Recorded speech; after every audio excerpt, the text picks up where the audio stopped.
மகள் இருந்த வீடு. மகளே, நீ பிறந்து வளர்ந்த இந்த வீடு இப்போதும் முழுக்க முழுக்க உன்னுடையதாகவே இருக்கிறது. அம்மாவுடையதும் என்னுடையதுமான பொருள்கள் அனைத்தும் பெருகி குவிந்திருக்கும் உனது பொருள்களுக்கு அஞ்சி ஆங்காங்கே ஓரங்களில் கிடக்கின்றன.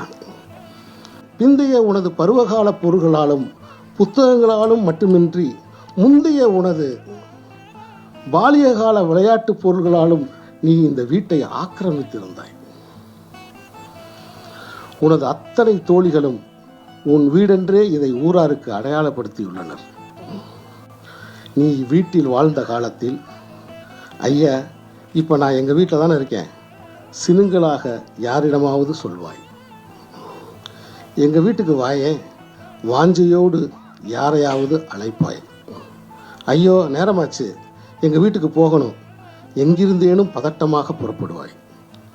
உன் பொருட்டு ஒலித்து அடங்கிய கெட்டி மேளத்துக்கு பிறகு மாமியார் வீட்டிலிருந்து இப்போ எங்கள் அம்மா வீட்டுக்கு வந்திருக்கேன் என்று யாரிடமோ சொல்லி கொண்டிருக்கிறாய், உனக்கென்று ஒரு வீடற்றவளாக.